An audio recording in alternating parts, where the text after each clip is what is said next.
I paid $200,000 for my boyfriend's medical school, and he ghosted me after graduation, but the admissions essay I wrote for him just destroyed his entire career. I paid for every single semester of Nate's medical school. Tuition, books, rent, food, everything.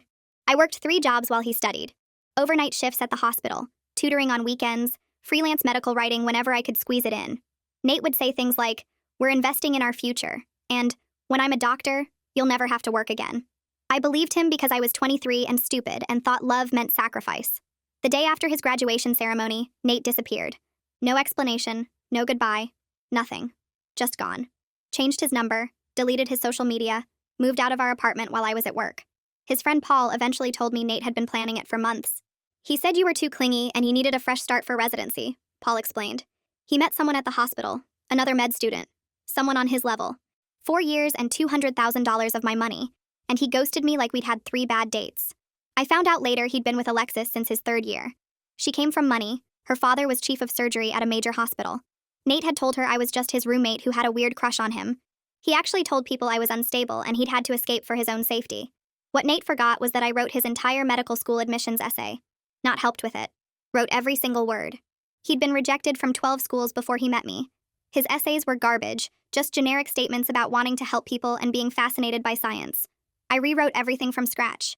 I created this whole narrative about his immigrant grandmother, who died from medical neglect, how it inspired him to pursue medicine to serve underserved communities. None of it was true. His grandmother was alive and lived in a mansion in Connecticut, but it was a beautiful essay.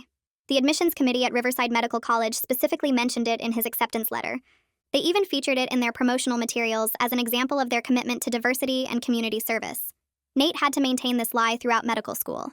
He'd talk about his dead grandmother in classes, volunteer at community clinics to keep up appearances, even gave a speech at graduation about carrying on her legacy. The whole thing became part of his identity as a future doctor. 5 years after he ghosted me, Nate was applying for residency programs. Not just any programs, but the most competitive surgical residencies in the country. He was doing well until he applied to Jefferson Memorial, which happened to have a new residency director, Dr. Helen Torres, who'd previously been on the admissions committee at Riverside Medical College. She remembered Nate's essay distinctly. She'd actually used it as a teaching example for years. During Nate's residency interview, Dr. Torres brought up his grandmother. "Such a moving story," she said. "Tell me more about her influence on your career." Nate launched into his practice speech about his grandmother's struggle and untimely death. Dr. Torres nodded along, then asked, "What was her name?" Nate panicked and made up a name. "Rosa Hernandez." Dr. Torres wrote it down. "And where did she pass away?" Nate named a hospital in Texas. Dr. Torres wrote that down too. "You know," Dr. Torres said, "your story inspired me so much that I started a scholarship in honor of immigrant grandmothers who faced medical neglect. I'd love to name it after your grandmother. Could you provide some documentation about her story? Death certificate? Medical records? Anything to verify the details for our board?" Nate tried to backtrack, saying his family was very private about it. Dr. Torres pushed harder. She wanted to create a proper memorial. She'd already told the hospital board about this amazing story. They were planning a whole ceremony. That's when Nate made his fatal mistake. He said his cousin had all the documents and could send them over. To buy time, he gave a fake email address. But Dr. Torres was thorough. She researched the family herself, found Nate's very alive grandmother posting on Facebook from her Connecticut country club, found pictures of Nate with her from just last month, found her commenting on his posts calling him her brilliant grandson. Dr. Torres didn't just reject Nate's residency application. She contacted Riverside Medical College about the fraudulent admissions essay. She reached out to every residency program he'd applied to. She even notified the medical board about his pattern of deception. Nate's medical license was put under review. The investigation revealed more lies. I heard about everything through Amelia. She called me on a Tuesday afternoon while I was at my desk trying to finish an article about cardiac treatments. My phone rang and her name popped up on the screen. I picked up and she didn't even say hello, just launched straight into it. She told me Nate had interviewed at Jefferson Memorial for a surgical residency spot. She worked in medical administration at a different hospital, but the networks were tight and people talked. She said the interview had gone sideways in a way nobody could stop talking about. The residency director was someone named Helen Torres, who used to work at Riverside Medical College. She remembered Nate's admissions essay because she'd kept a copy of it for years. She showed it to new applicants as an example of what a good personal statement looked like. During the interview, Helen brought up the grandmother story and asked Nate to tell her more about it. Amelia's voice got tight when she told me this part, like she was holding back something between being worried for me and being glad this was finally happening. Nate apparently gave his whole practice speech about his grandmother's death and how it inspired his career. Then Helen asked for her name. Nate made one up on the spot because he'd never actually named her in the essay I wrote. He called her Rosa Hernandez. Helen wrote it down and asked where she died. Nate named some hospital in Texas. Helen wrote that down too. Then she told Nate she wanted to create a memorial scholarship named after his grandmother. She said his story had inspired her so much over the years that she'd already talked to the hospital board about it. They were planning a whole ceremony. She needed documentation, though. Death certificates, medical records, anything that would verify the story for their board. Nate tried to backtrack, but Helen kept pushing. She'd already committed to this memorial in front of important people. Nate panicked and said his cousin had all the documents and could send them. He gave her a fake email address to buy himself time. But Helen didn't wait for the email. She looked up the family herself, found his grandmother alive and posting pictures from her country club in Connecticut, found photos of Nate with her from last month, found her commenting on his posts about how proud she was of her brilliant grandson. Helen didn't just reject his application. She contacted Riverside about the fraudulent essay. She reached out to every residency program he'd applied to. She notified the medical licensing board about his pattern of lying. His medical license was now under review. Amelia said the investigation was pulling up more problems beyond just the essay. I hung up with Amelia and sat at my desk staring at my laptop screen without seeing anything. The essay I wrote 5 years ago was destroying him. Helen wanted to create a memorial scholarship. She'd used that essay as a teaching example for years. The lies I'd crafted so carefully to get Nate into medical school were now catching up to him in ways I never could have imagined. My stomach felt weird. Not quite sick, but not right either. I'd spent 5 years trying not to think about Nate. I'd rebuilt my life, found new work, made it through the worst of the anger and hurt. Now suddenly he was back in my head because the words I wrote were taking apart everything he'd built with my money. That night I couldn't sleep. I lay in bed replaying every detail of that admissions essay. The fictional Rosa Hernandez who never existed. The Texas hospital I'd picked at random from a Google search. The whole emotional story about medical neglect and underserved communities that I'd made up from nothing. I remembered sitting at my kitchen table with Nate's rejected applications spread around me. 12 schools had turned him down. His essays were terrible. Just boring statements about wanting to help people and liking science. Nothing personal, nothing memorable, nothing that would make an admissions committee care about him. So I'd invented a grandmother for him. I'd researched what medical schools wanted to hear. I'd crafted this narrative about immigrant struggles and systemic healthcare failures, and a young man determined to honor his grandmother's memory by serving communities like hers. Every word of it was fake. But it was beautiful. It worked. Riverside accepted him and even featured the essay in their promotional materials. They used it to show their commitment to diversity and community service. Nate had to live that lie for 4 years. He talked about his dead grandmother in classes. He volunteered at community clinics to keep up the appearance of caring about underserved populations. He gave a speech at graduation about carrying on her legacy. The whole thing became part of who he was as a future doctor. And now Helen Torres wanted to build a memorial to a woman who was alive and playing golf in Connecticut. I called Amelia back the next morning, asked her to keep me updated on whatever happened next. Part of me felt sick about being involved at all, even indirectly. But another part needed to know if the truth finally came out. If anyone would ever know what I'd done. If the $200,000 and 4 years of my life would amount to anything besides me being stupid and used. Amelia said she'd let me know what she heard. She worked in a different hospital system, but medical administration people talked to each other constantly. Someone would know something. 2 weeks went by without any news. I tried to focus on work but kept checking my phone every time it buzzed. Then Amelia called again. She'd gotten an update through someone who knew someone at Jefferson Memorial. Helen had found Nate's grandmother on Facebook. Not just found her, but found her posting pictures from her country club. Pictures of her at charity galas. Pictures of her with Nate from just a few weeks ago. The grandmother who supposedly died years ago from medical neglect was very much alive and very much wealthy. Helen had contacted Riverside Medical College about the fraudulent admissions essay. The investigation was expanding way beyond just rejecting his residency application. They were looking into everything now. His entire academic record was under review. I met Amelia at a coffee shop near her office 3 days later. She looked at me carefully when I sat down, like she was trying to figure out how much I knew or how involved I was. She told me Riverside had been officially contacted about the essay. The medical board was asking questions. Other residency programs were pulling his applications. My hands shook when I picked up my coffee cup. This was spiraling into something much bigger than a failed interview. This was going to destroy his entire career. Everything he'd built with my money and my work was falling apart because of the lies I'd written for him. Amelia asked me directly if I wrote that essay. Her face was kind but serious, like she already knew the answer but needed to hear me say it. I told her the truth for the first time out loud to anyone. Yes, I wrote it. All of it. Every single word. Nate couldn't write to save his life, and I was desperate to help him get into medical school. I thought we were building a future together. I thought his success would be our success. I explained how I'd researched what admissions committees wanted and crafted the perfect narrative. How I'd invented Rosa Hernandez and her tragic death. How I'd made Nate sound like exactly the kind of diverse, community-focused applicant they were looking for. How none of it was real. Amelia didn't judge me. She just nodded and said I needed to be prepared. The investigation was going to find out I wrote that essay eventually. Someone would make the connection between me and Nate. Someone would ask questions about our relationship and the timing. Her husband William was a lawyer, and he might be able to help me figure out how to handle it when that happened. She said it gently, but I could hear what she wasn't saying. I was going to be dragged into this whether I wanted to be or not. I spent the next few days going through old files on my laptop. Found the folder with Nate's application materials. Found the original drafts of the essay with my revision notes and comments. Found the research I'd done on compelling medical school narratives. Seeing my own words that created this entire mess made me feel responsible in ways I hadn't fully thought about before. I'd written those lies. I'd made up Rosa Hernandez. I'd crafted the emotional story about medical neglect. Nate had used it and maintained it and built his career on it. But I was the one who created it in the first place. I stared at the document properties showing I was the author. Showing the creation date from 6 years ago. Showing every edit and revision I'd made. This was evidence. Proof that I'd fabricated the entire thing. 3 weeks after Amelia's first call, I got an email from someone named Atticus Howell. He worked for the Medical Licensing Board.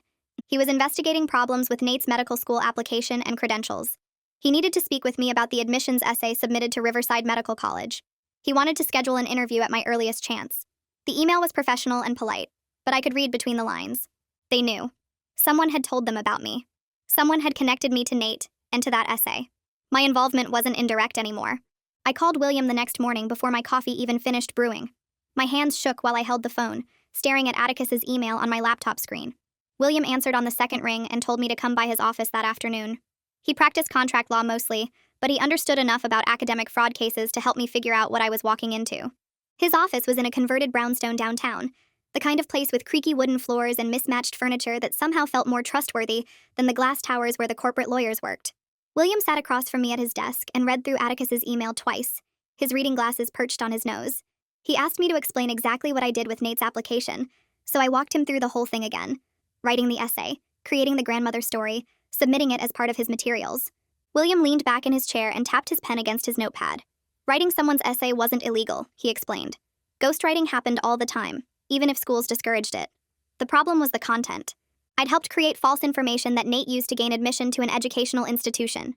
That could potentially be considered fraud, especially since financial aid and scholarships were involved. My stomach dropped. I hadn't thought about the money angle. Nate got grants and scholarships based partly on that essay, on the diversity narrative I'd invented. William saw my face and quickly added that I probably wasn't in serious legal trouble. I wasn't the one who submitted the application or maintained the lie for years. I was just the person who wrote words on a page. But I needed to be careful about how I handled the investigation. I needed to cooperate fully, tell the complete truth, and make it clear I had no idea Nate would take the fabrication as far as he did. We spent the next hour crafting a response to Atticus. William typed while I talked, helping me find the right words. Professional but not defensive. Cooperative but not desperate. We agreed to an interview and emphasized that I was participating voluntarily to help clarify the facts. William added a line establishing that I hadn't been in contact with Nate for 5 years and only recently learned about the investigation. I read the email 3 times before William sent it from my account. My chest felt tight watching it disappear into the void. This was really happening. I was officially part of an investigation that could destroy someone's medical career. William walked me to the door and put his hand on my shoulder. He told me to call him immediately if Atticus asked anything that made me uncomfortable, or if anyone else contacted me about Nate. I nodded and thanked him, then sat in my car in his parking lot for 10 minutes trying to breathe normally. Atticus responded 2 days later with a date and time for the interview. A conference room in a downtown office building. Neutral territory that wasn't his office or mine. Professional and impersonal. I showed up 15 minutes early wearing the most serious outfit I owned. Black pants and a button-down shirt that made me look like I was going to a job interview. The building lobby was all marble and glass.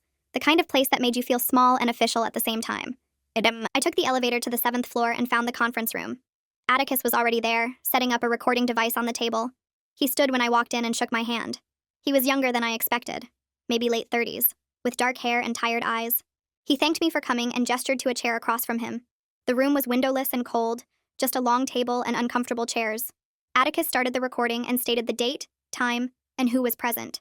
Then he looked at me and asked me to explain my relationship with Nate and my involvement in his medical school application. I took a breath and started talking. We dated for 4 years while he was in medical school. I paid for everything because he couldn't work and study at the same time. Before we met, he'd been rejected from 12 schools. His application essays were terrible, generic statements about wanting to help people. I rewrote his entire personal statement from scratch. I created a narrative about his immigrant grandmother dying from medical neglect, how it inspired him to serve underserved communities. None of it was true. His grandmother was alive and wealthy. But it was a compelling story, and it got him accepted to Riverside. Atticus wrote notes while I talked, his pen moving steadily across his legal pad. He asked if Nate knew the grandmother story was fabricated. I explained that of course he knew. He gave me the basic facts about his real grandmother, and I turned it into fiction. He read the essay before we submitted it. He knew every word was made up. Atticus asked why I did it. I stared at the table. Because I was 23 and stupid and in love. Because I thought we were building a future together. Because I believed his success would be our success. Because I didn't think about the ethics or the consequences. I just wanted to help him get into medical school, so we could start our real lives. Atticus's expression didn't change. He asked what happened after Nate got accepted. I told him about the 4 years of medical school, working 3 jobs to pay for everything, watching him succeed while I exhausted myself. Then graduation, and the next day, he was gone. Changed his number, moved out, completely disappeared. I found out later he'd been planning it for months, that he'd been with someone else since his 3rd year. Atticus made more notes. He asked if I knew Nate continued using the grandmother story throughout medical school. I shook my head.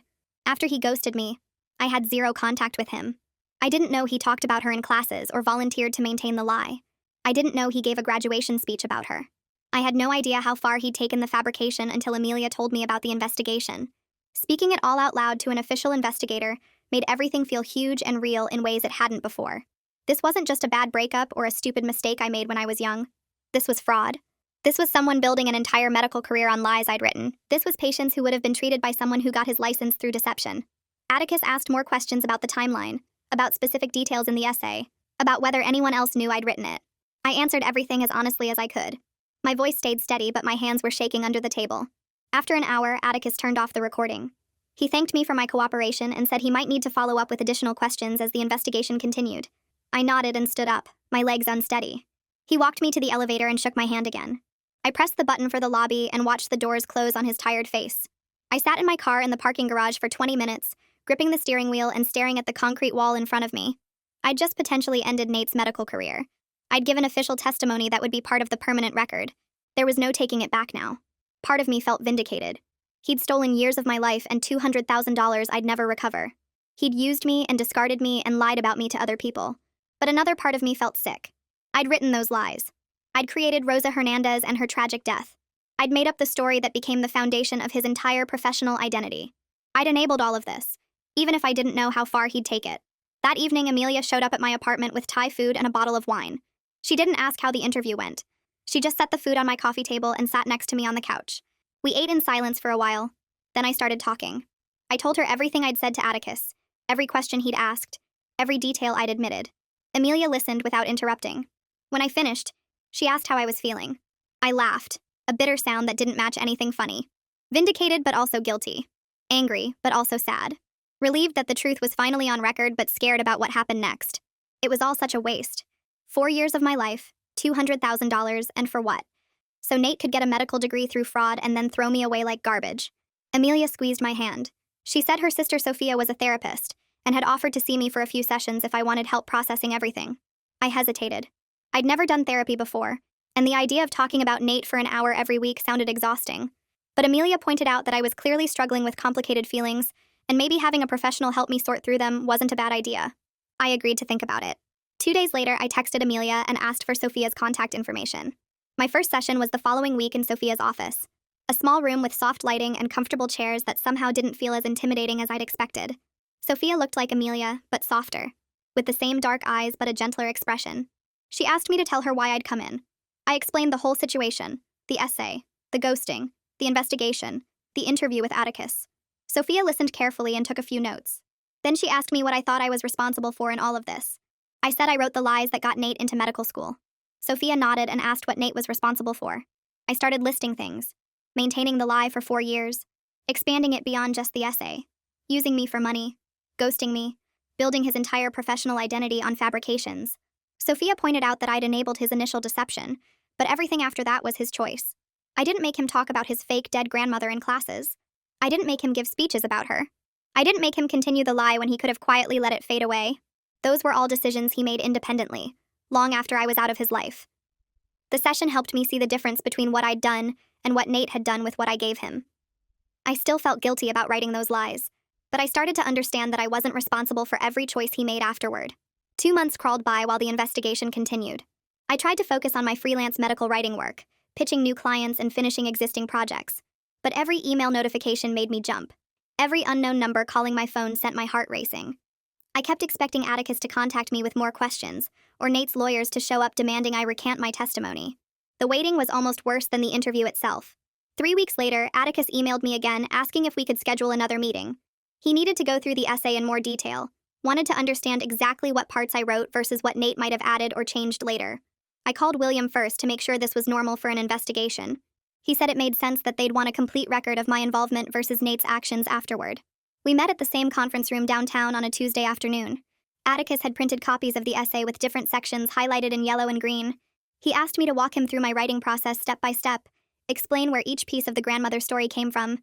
I told him how Nate were rejected from 12 schools before we met. His original essays were boring and generic, just saying he wanted to help people and liked science.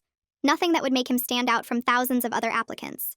I researched what made successful medical school essays work, read examples online, looked at what kinds of stories grabbed attention. The immigrant grandmother narrative seemed perfect because it hit multiple points the schools cared about: diversity, community service, personal motivation, overcoming hardship. I made up every single detail. The grandmother's name, her supposed medical neglect, the hospital in Texas where she supposedly died, all of it came from my imagination. Nate gave me nothing to work with except his desperate need to get accepted somewhere. Atticus took notes while I talked, occasionally asking clarifying questions about specific phrases or details. Then he leaned back in his chair and told me something that made my stomach twist. Nate had been telling investigators that the grandmother story was real. He claimed I must have misunderstood our conversations, or was misremembering things now. According to Nate, he'd told me all about his grandmother's struggles, and I'd just helped him organize his thoughts into essay form. My hands started shaking. Even now, facing serious consequences, Nate was trying to make me the villain, trying to paint me as confused or vindictive while he maintained his innocence. Atticus must have seen my reaction because he quickly added that they didn't believe Nate's version. The timeline and evidence didn't support his claims, but he wanted me to know what Nate was saying, so I wouldn't be blindsided if it came up later. I went home and pulled up every file related to that essay from my laptop, found the original drafts with revision notes and timestamps, found my research documents about effective medical school narratives, found emails between me and Nate where he admitted he had no idea what to write and begged me to just handle it. I sent everything to Atticus in a massive email attachment. The digital evidence clearly showed my authorship and the completely made-up nature of every detail about the grandmother. 2 days later, William called me. He'd been thinking about the investigation and wanted to warn me about something. Nate's lawyers might try to claim I acted out of revenge for the ghosting. They might say I was lying now to hurt him, that my testimony couldn't be trusted because I had personal motivations. I needed to be ready for them to attack my credibility and question why I was cooperating with investigators. William helped me prepare responses that focused on facts rather than emotions. Yes, Nate had hurt me badly. Yes, I was angry about being used and discarded. But none of that changed the objective truth about who wrote the essay and whether the grandmother story was real. The evidence spoke for itself regardless of my feelings. 3 months crawled by after that second meeting with Atticus. Amelia called me one evening in early fall with news that Riverside Medical College had launched a formal academic integrity review. Multiple professors who taught Nate were being interviewed about his time there.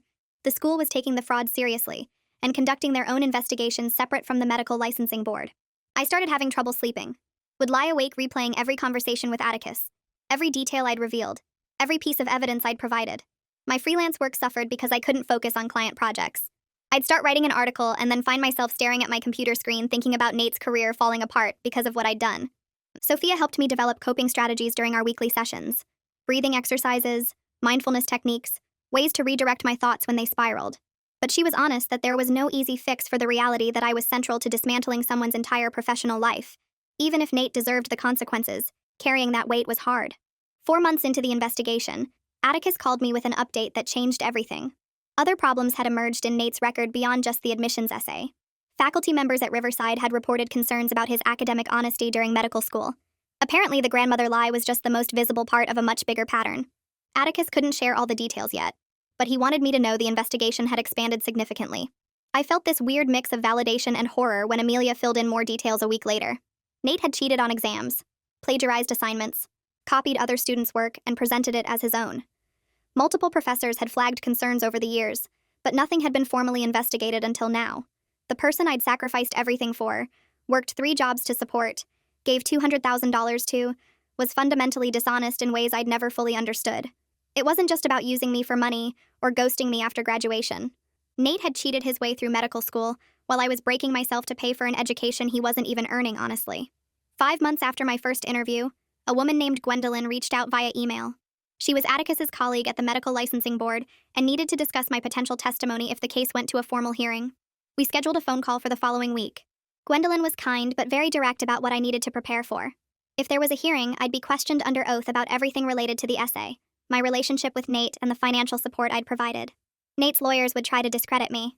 They'd bring up the ghosting, suggest I was motivated by revenge, question my memory of events from years ago. I needed to be ready to answer difficult questions while staying focused on the facts. She asked if I had any concerns about testifying. I admitted I was scared of being made to look like a liar or someone with an agenda. Gwendolyn said the evidence would support my testimony, but I should expect the process to be uncomfortable. Legal proceedings weren't designed to be easy for witnesses. I told her I'd testify if needed because the truth mattered more than my comfort. The meeting with Gwendolyn happened 2 weeks later at a coffee shop downtown. She had a legal pad covered in notes and a gentle way of asking questions that made the whole thing slightly less awful. We went through everything. The timeline of my relationship with Nate, how we met, when I started paying for his school, the exact amounts I'd given him over 4 years, every detail about writing that essay, how I created the grandmother story from nothing, why I thought it would help him get accepted. Gwendolyn wrote everything down in neat handwriting, asking me to clarify dates and amounts whenever my memory got fuzzy. She wanted to know about our living situation, whether we'd had joint bank accounts, if I had any written proof of the money I'd given him. I'd kept some records, mostly bank statements showing transfers and rent payments, but a lot of it was cash I'd handed him directly. Going through it all took almost 3 hours. By the end, I felt completely drained, like I'd been carrying these memories in a locked box, and now they were spread across the table for someone else to examine and judge. Gwendolyn closed her notepad and looked at me with an expression I couldn't quite read. She asked what I wanted to happen to Nate. Did I want him held responsible? Was I hoping for a specific outcome from the investigation? I sat there for a long moment trying to figure out how to answer honestly. The truth was I didn't know anymore. Part of me wanted him to lose everything the way I'd lost everything.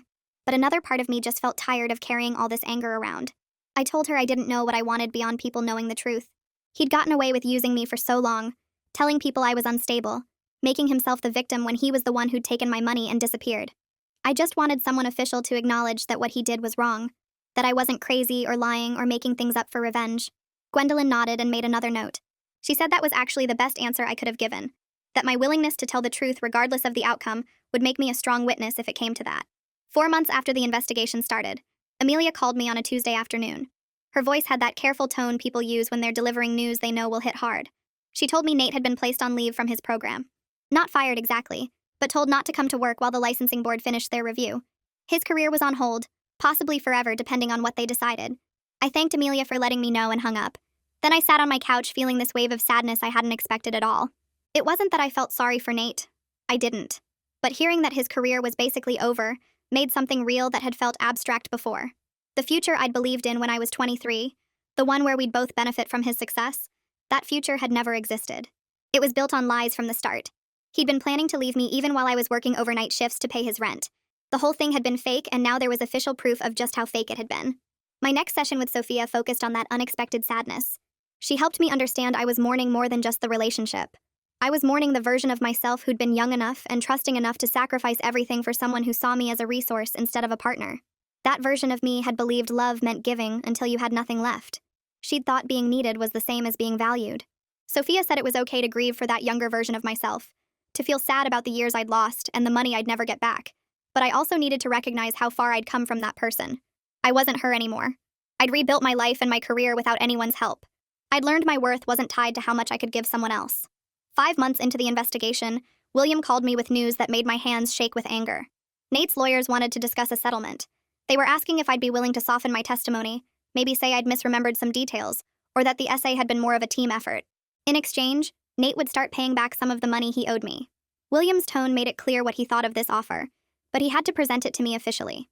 I told William exactly what he could tell Nate's lawyers. I would testify truthfully no matter what. I wasn't going to lie to investigators for money, even money that was rightfully mine.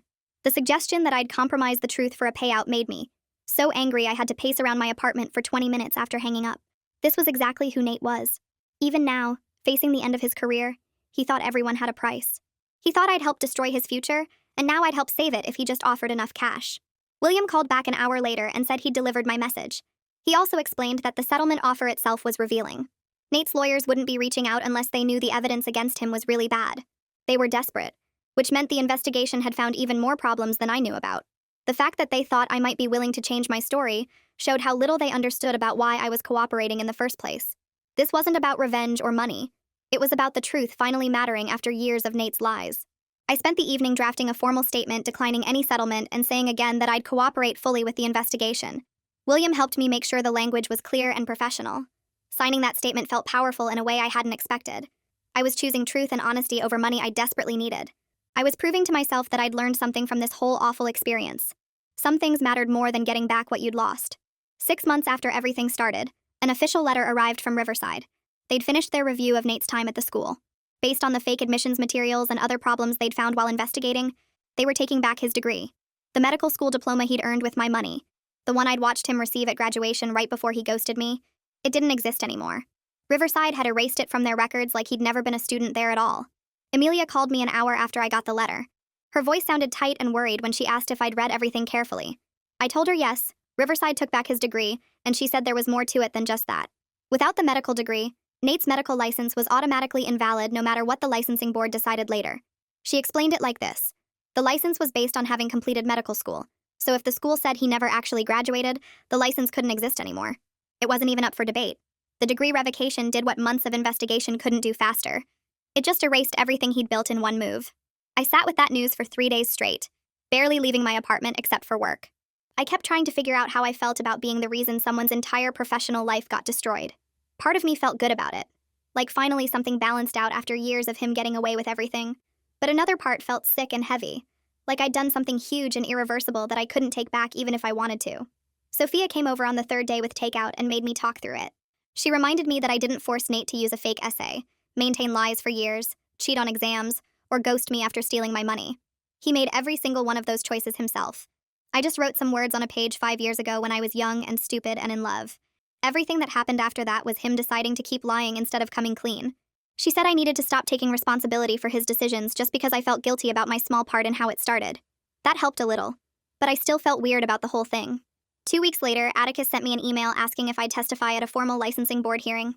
He explained that even though the degree revocation technically settled the licensing question, they wanted a complete record of the fraud for their official files. The board needed my testimony about writing the essay and funding his education to document everything properly. He said it would be the final step in closing the case. I read that email probably 10 times before responding. This felt like my last chance to be done with all of it, to put everything on the record and walk away knowing the truth was officially documented. I wrote back and said yes, I'd testify. Atticus sent me the hearing date and told me to expect questions about the timeline, the essay content, and the money I'd given Nate. William called me the next day and offered to help me prepare. He came over that weekend with a list of potential questions the board might ask. We spent hours going through my story, figuring out how to keep my answers focused on facts instead of getting emotional. William taught me to pause before answering, to only respond to what was actually asked and to avoid rambling or explaining too much. He said the documentary evidence I'd already provided would speak for itself, so I just needed to confirm the basic facts clearly and calmly. He also warned me that Nate's lawyer would probably try to make me look bad, suggest I was lying or exaggerating, maybe even claim I was doing this for revenge. William told me to stay calm no matter what they said, to remember that my evidence was solid, and to let the documents prove my case instead of getting defensive. The hearing happened on a Tuesday morning in a conference room at some downtown office building. The room was cold and sterile with a long table, uncomfortable chairs, and fluorescent lights that made everything look washed out and harsh. Board members sat on one side with their files and laptops. A court reporter set up her equipment in the corner, and lawyers shuffled papers at the other end. Nate sat with his legal team near the window. Seeing him for the first time in 6 years made my heart start racing, so fast I thought everyone could probably hear it. He looked older than I expected, with lines around his eyes and mouth that hadn't been there before. His shoulders slumped forward like he was trying to make himself smaller, and his expensive suit hung on him wrong, like he'd lost weight recently. This wasn't the confident graduate who'd walked away from me without looking back. This was someone who knew his entire future was falling apart and couldn't do anything to stop it. Nate wouldn't look at me when I walked in. He kept his eyes on the table in front of him, his jaw tight, his hands clasped together so hard his knuckles turned white. The board chair asked me to raise my right hand and swear to tell the truth. My voice came out steadier than I felt when I said I would. Then they asked me to sit down and start from the beginning. I walked them through everything. I explained how Nate and I met, how he'd been rejected from 12 medical schools, how his essays were terrible and generic. I described writing the grandmother narrative from scratch, creating Rosa Hernandez and her fake story about dying from medical neglect in a Texas hospital. I told them about working 3 jobs to pay his tuition, rent, books, and food for 4 years. I explained how he ghosted me the day after graduation, changed his number, moved out while I was at work, and disappeared with Alexis, who came from money. My voice stayed level and calm, even though my hands shook in my lap where no one could see them. I kept my eyes on the board members instead of looking at Nate, focusing on answering each question with just the facts like William taught me. Nate's lawyer stood up during my testimony and tried to suggest I was making things up or remembering wrong because I was angry about the breakup. He asked if I might be exaggerating my role in writing the essay, if maybe it had been more of a collaboration than I was claiming. He wondered out loud if I was here for revenge instead of justice. But the documentary evidence I'd provided made his questions sound desperate and empty. I'd given them the original essay drafts with my revision notes and timestamps. I'd shown them bank statements proving I paid for everything. I'd handed over emails where Nate thanked me for my help and promised to pay me back someday. The board members' faces showed they weren't buying what his lawyer was trying to sell. They looked at him like he was wasting their time with arguments that the evidence had already destroyed. During a break, I walked out to the hallway to get water from the fountain. Alexis was standing there with Nate near the elevators. She looked uncomfortable and out of place, her arms crossed tight over her chest, her eyes darting around like she wanted to be anywhere else. When she saw me, she looked away fast and wouldn't meet my gaze. I wondered if she was finally understanding what kind of person she'd built her life with, if she was realizing that the lies he told me were probably just the beginning of a much longer pattern. Nate grabbed her arm and pulled her toward the stairwell, still refusing to look in my direction. The hearing wrapped up an hour later. The board chair read their decision out loud while everyone sat silent and tense. They confirmed that Nate's medical license was permanently revoked due to the fraudulent credentials he used to obtain it and the pattern of academic dishonesty discovered during the investigation. They also ordered him to repay Riverside Medical College for the cost of the education he'd gotten through fraud. The exact dollar amount would be determined later, but it would likely include tuition, fees, and related costs. Nate's face went completely white when they said permanently revoked. His lawyer started to object, but the board chair cut him off, saying the decision was final and based on clear, documented evidence of fraud. The hearing was over. I walked out of that conference room and the building's automatic doors slid open into bright afternoon sunlight that made me squint. My legs felt shaky, but I kept moving through the parking lot toward my car, pulling my phone from my purse to text Amelia that it was done. She called me back before I even reached my car and told me to meet her at the Italian place on 5th Street, that she was leaving work early and I shouldn't be alone right now. The restaurant was quiet at 3 in the afternoon, just a few people scattered at tables, and Amelia was already there in a corner booth when I arrived. She stood up and hugged me before I could even sit down, then ordered us both wine even though it was the middle of the day. She kept looking at my face like she was checking to make sure I was really okay, and then she told me she was proud of how I'd handled everything in there. She said most people would have taken the settlement money or backed down when the lawyers got aggressive, but I'd refused to be bought off or scared into silence. I picked at my pasta while she talked, realizing I hadn't eaten anything since yesterday, and my stomach was doing weird flip things between hunger and nerves. Amelia asked if I wanted to talk about what happened in the hearing, and I gave her the basic facts, keeping my voice steady and factual like I was reporting on someone else's life. She reached across the table and squeezed my hand when I got to the part about the permanent license revocation, and I felt something crack open in my chest, but I didn't cry. Over the next few weeks, I had regular appointments with Sophia, Amelia's sister, who'd been helping me process everything since the investigation started. We sat in her office with its soft gray walls and the plant in the corner that somehow always looked healthy, and she asked me how I felt about the hearing outcome. I told her the truth, which was complicated and messy. Nate was facing real consequences for what he'd done. His career was destroyed, the lies were exposed, but I was still out $200,000. I still lost 4 years of my life working myself into exhaustion for someone who saw me as a wallet with a heartbeat. Sophia nodded and wrote something in her notebook, then looked up at me with that calm therapist expression. She said justice and restoration weren't the same thing, that I could feel satisfied about the truth coming out while still grieving what I'd lost. The money was gone, and those years were gone, and no hearing or license revocation would give them back to me. I sat with that reality in her quiet office, feeling the weight of it settle into my bones. A few days after one of my sessions with Sophia, I met with William at his law office downtown to discuss my options. He had folders spread across his desk, and he walked me through the possibility of civil litigation to recover the money Nate owed me. He explained it would cost thousands in legal fees, take months or possibly years, and Nate probably didn't have any assets worth going after anyway. His medical career was over. He wasn't going to have doctor money, and whatever he'd managed to save was likely already being eaten up by his own legal bills. William looked at me over his reading glasses and asked what I wanted to do. I thought about spending more months or years with Nate as the center of my life, even if it was just through lawyers and court dates and paperwork. I thought about the energy it would take, and the emotional cost of staying connected to this whole mess. I told William I was done, that I didn't want to spend another minute of my life chasing money from someone who'd already taken too much from me. He nodded and closed the folders, and I felt lighter walking out of his office than I had walking in. Instead of focusing on what I'd lost, I started rebuilding what I still had.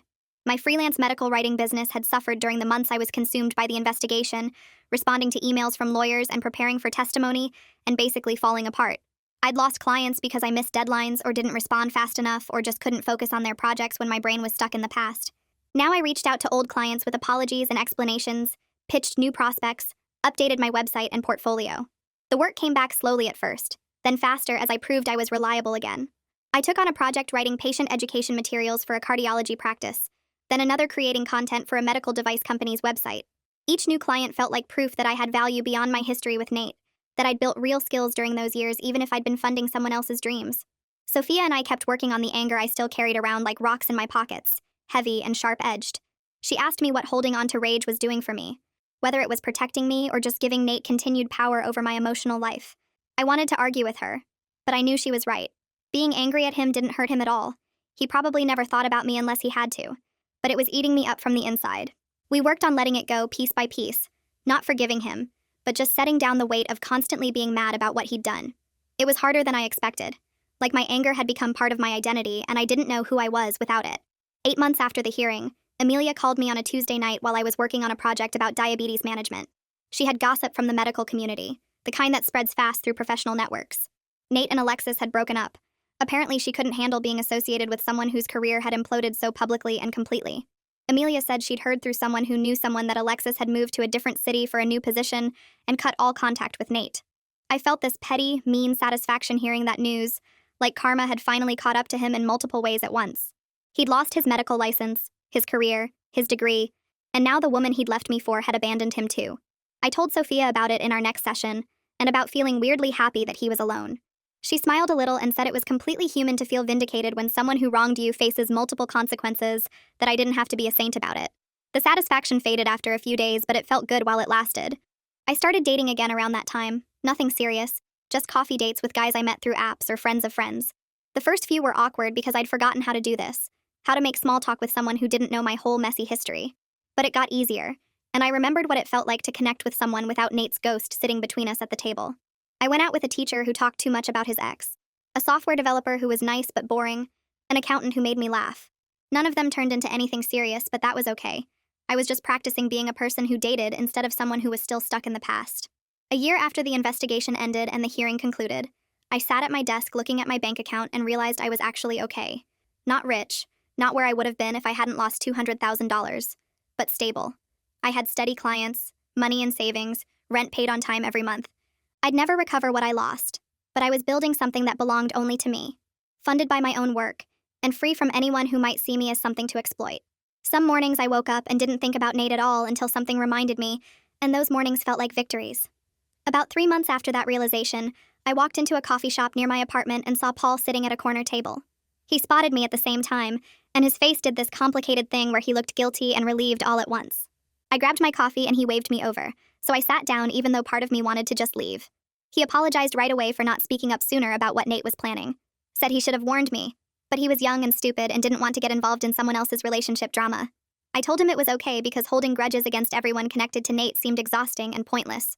Paul seemed grateful for that, and then he told me he was glad I finally got some justice, even if it came years late. We talked for a while about what had happened with the investigation and the hearing. Then Paul mentioned something I hadn't expected to hear. Nate was working in pharmaceutical sales now. Just a regular sales job that didn't require any medical degree at all. Paul said Nate had taken the job about 6 months ago after everything fell apart with the medical license and the degree revocation. It was strange hearing that, picturing Nate in a sales role after all his talk about being a surgeon and saving lives and making a difference. But it also felt like proof that life keeps moving forward even after complete professional failure. People find new paths when the old ones get destroyed. I wondered if Nate thought about me when he went to work each day at a job that had nothing to do with the career I funded. Paul and I finished our coffee and exchanged numbers, promising to keep in touch even though we both probably knew we wouldn't. Walking home that afternoon, I realized something that surprised me. I rarely thought about Nate anymore unless something specific reminded me of him, like running into Paul or seeing a hospital on TV. The obsessive anger and hurt that used to fill up so much space in my head had faded into something more like neutral acceptance. I could go days or even weeks without thinking about what he did or what I lost. The whole situation had become just a thing that happened to me once, not the defining story of my life. I still got angry sometimes when I did think about it, but the anger didn't stick around like it used to. It would flash up and then fade away again within hours instead of consuming entire days. 2 years after the hearing concluded and everything was officially over, I was genuinely happy with my life in ways that had nothing to do with Nate or revenge or getting vindication. I had steady freelance work that paid well and clients who respected my skills. I had friends like Amelia and Sophia who showed up for me when things got hard. I had clarity about my own worth that nobody could take away from me no matter what they did. The $200,000 was gone forever, and those years I spent working 3 jobs were lost. But I was building a future that belonged completely to me. It was funded by my own work and free from anyone who might see me as a resource to use up and throw away. Some days I still felt the sting of how much I sacrificed for someone who didn't deserve any of it. But mostly I felt grateful that his lies caught up to him before he could hurt patients the way he hurt me. A doctor who would lie about something as fundamental as his admissions essay would have lied about other things too. Medical errors, mistakes with patients, whatever it took to protect his reputation and career. At least his fraud got exposed before he had the chance to do real damage in an operating room. I never got my money back, and I never would. That was just reality. But I got something else instead. I got proof that truth matters and lies eventually catch up to people. I got to rebuild myself into someone stronger and more careful about who I trust. I got a life that was mine.